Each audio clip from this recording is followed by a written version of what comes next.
નમસ્કાર વિદ્યાર્થી મિત્રો, ઇલેક્ટ્રોન અનુરાગી એરોમેટિક વિસ્થાપનના MCQ ભાગ 2માં આપનું હાર્દિક સ્વાગત છે. પ્રશ્ન નંબર 1, મેટાનાઇટ્રોટોલ્યુઇનની Cl2 AlCl3 સાથેની ક્લોરિનેશન પ્રક્રિયાની મુખ્ય નિપજ કઈ છે? અહીં મેટાનાઇટ્રોટોલ્યુઇનમાં NO2 મેટાનિર્દેશક અને અક્રિયકારક સમૂહ છે, જ્યારે CH3 મિથાઇલ સમૂહ એ ઓર્થોપેરા નિર્દેશક અને સક્રિયકારક સમૂહ છે. તેમાં સક્રિયકારક મિથાઇલ સમૂહ એ નવા દાખલ થનાર ઇલેક્ટ્રોન અનુરાગી પ્રક્રિયકનું સ્થાન નક્કી કરે છે. મિથાઇલ સમૂહના ઓર્થો એટલે કે 2 સ્થાનની અંદર Cl દાખલ થાય છે અને અહીં આપણને 2-ક્લોરો 3,4,5 નાઇટ્રો ટોલ્યુઇન નિપજ તરીકે મળે છે, મુખ્ય નિપજ તરીકે.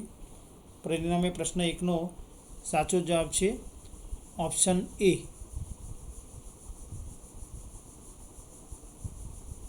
પ્રશ્ન નંબર 2, ઇલેક્ટ્રોન અનુરાગી એરોમેટિક વિસ્થાપનને સંબંધિત નીચેનામાંથી કયું વિધાન ખોટું છે? એસિટાઇલ અને સાયનો બંને અક્રિયકારક અને મેટાનિર્દેશક વિસ્થાપકો છે. એસિટાઇલ સમૂહ અને સાયનો સમૂહ એ વિધાન સાચું છે. આલ્કાઇલ સમૂહો સક્રિયકારક અને ઓર્થોપેરા નિર્દેશક છે, તે વિધાન પણ સાચું છે. નાઇટ્રો સમૂહ મેટાનિર્દેશક છે, જ્યારે એમિનો સમૂહ ઓર્થોપેરા નિર્દેશક છે, તે વિધાન પણ સાચું છે. ક્લોરો અને મિથોક્સી બંને સમૂહો અક્રિયકારક અને ઓર્થોપેરા નિર્દેશક છે, તે વિધાન ખોટું છે.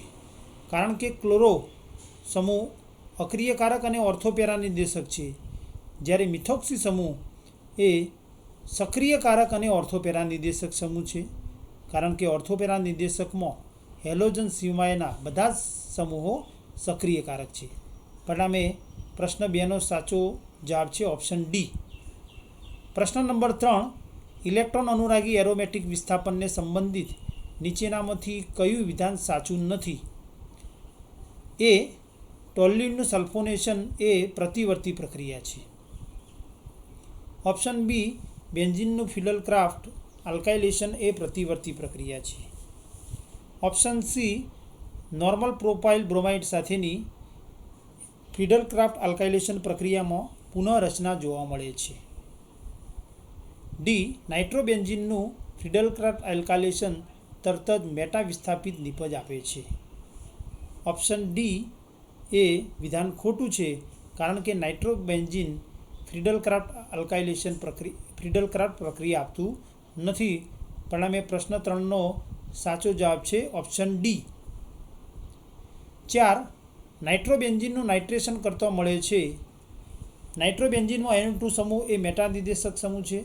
પરિણામે તેનું નાઇટ્રેશન કરતો નવો દાખલ થનાર સમૂહ NO2 સમૂહના મેટા સ્થાનમાં દાખલ થાય છે અને પરિણામે મેટા ડાયનાઇટ્રોબેન્ઝીન એટલે કે 1,3-ડાયનાઇટ્રોબેન્ઝીન મળે છે. પરિણામે પ્રશ્ન 4નો સાચો જવાબ છે ઓપ્શન B. 1,3-ડાયનાઇટ્રોબેન્ઝીન. પ્રશ્ન નંબર 5, નીચેનામાંથી કયું બંધારણ વધુ સ્થાયી છે? અહીં બંધારણ Aમાં ધન વીજભારિત ધરાવતો કાર્બન બીજા 2 કાર્બન સાથે જોડાયેલો છે, એટલે કે 2,0 કાર્બોકેસાયન છે. Cમાં પણ 2,0 કાર્બોકેસાયન, Dમાં પણ 2,0 કાર્બોકેસાયન છે. જ્યારે ઓપ્શન Bમાં ધન વીજભારિત કાર્બન ચક્રના 2 કાર્બન સાથે અને ઉપશાખામાં રહેલા એટલે કે મિથાઇલ સમૂહના કાર્બન સાથે જોડાયેલો છે. પરિણામે તૃતીય કાર્બોકેસાયન છે અને આ મિથાઇલ સમૂહ ઇલેક્ટ્રોન દાતા સમૂહ હોવાથી ધન વીજભારિત કાર્બનનો વીજભાર ઘટાડે છે. પરિણામે આ બંધારણ વધુ સ્થાયી છે. પરિણામે પ્રશ્ન 5નો સાચો જવાબ છે ઓપ્શન B. પ્રશ્ન નંબર 6, એનિસોલનું નાઇટ્રેશન કરતો ખાલી જગ્યા એનિસોલ્સનું મિશ્રણ મળે છે.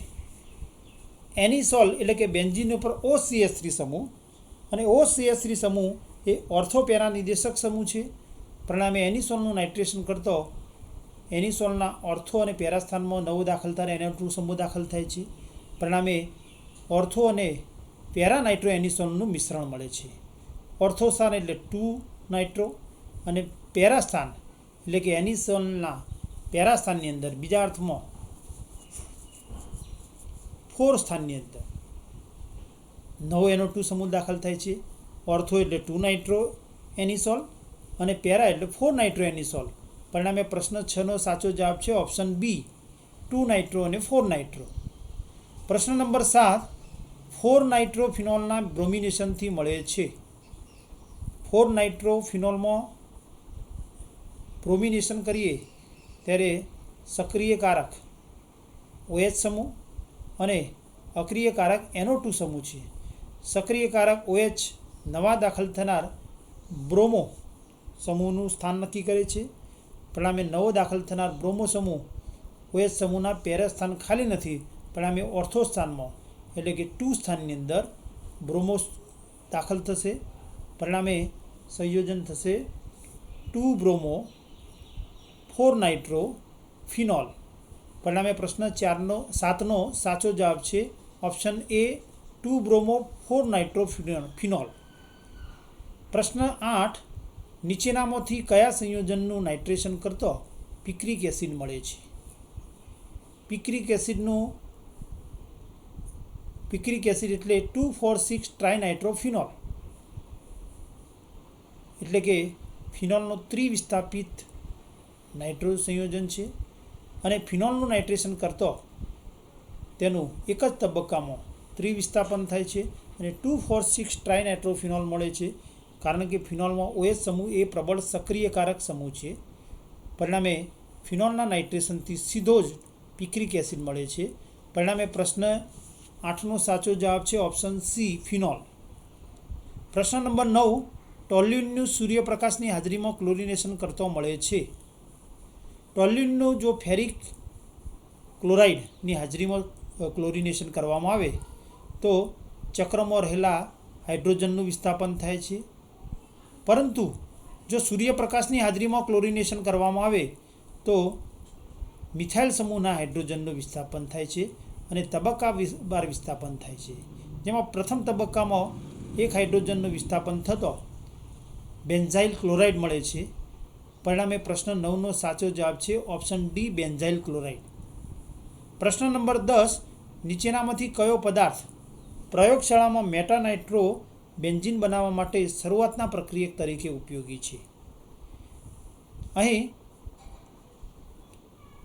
નાઇટ્રોબેન્ઝીનનું નાઇટ્રેશન કરવામાં આવે તો તેમાંથી સીધો જ મેટાબ્રોમો નાઇટ્રોબેન્ઝીન મળી શકે. એનિલિનનું બ્રોમિનેશન કરવામાં આવે તો તેમાંથી 2,4,6 ટ્રાઇબ્રોમો એનિલિન મળે. જ્યારે બ્રોમોબેન્ઝીન છે અને બ્રોમોબેન્ઝીનનું નાઇટ્રેશન કરીએ તો એમાંથી આપણને ઓર્થો અને પેરા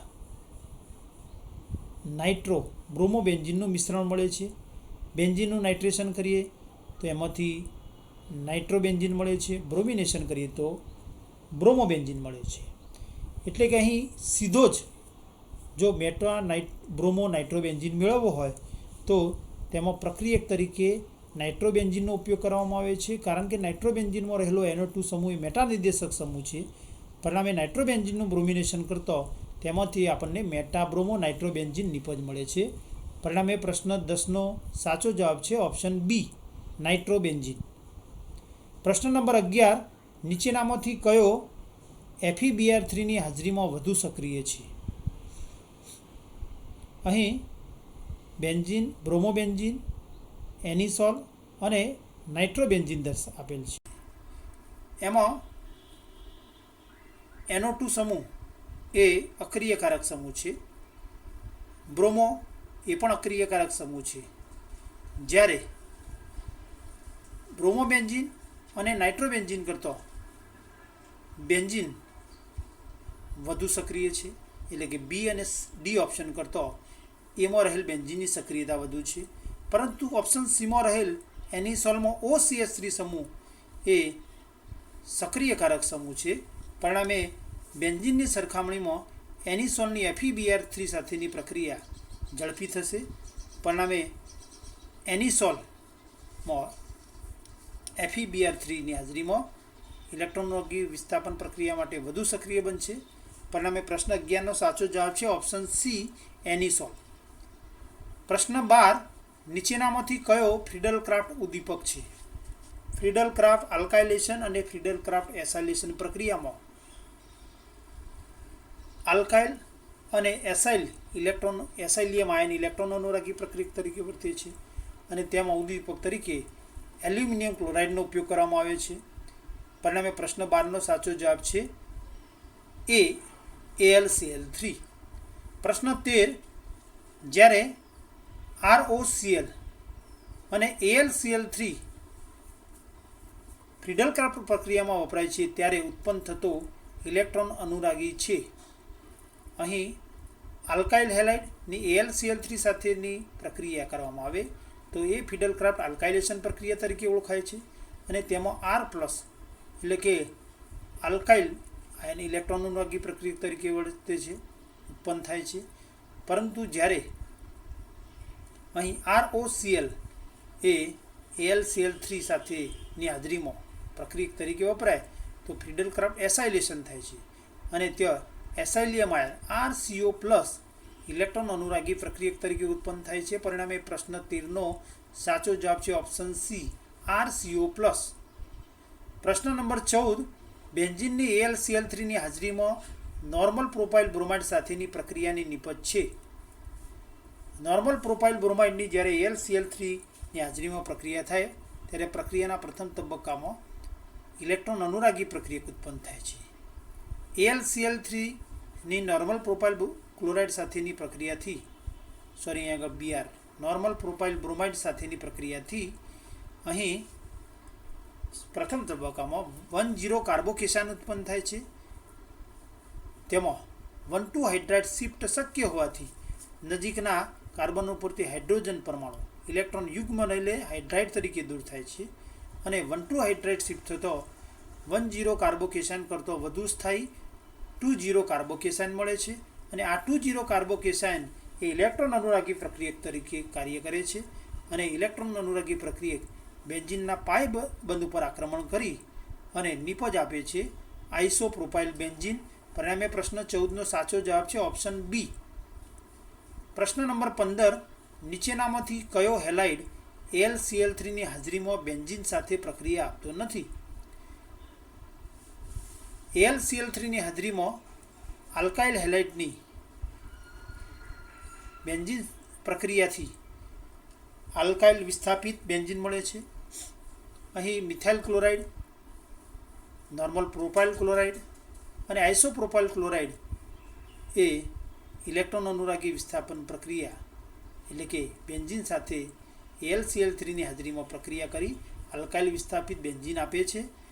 પરંતુ વિનાઇલ ક્લોરાઇડ એ ઇલેક્ટ્રોન અનુરાગી પ્રક્રિયક આપતો ન હોવાથી તે બેન્ઝીન સાથેની AlCl3ની હાજરીમાં બેન્ઝીન સાથે પ્રક્રિયા આપતો નથી. પરિણામે પ્રશ્ન 15નો સાચો જવાબ છે option C. Thank you for watching.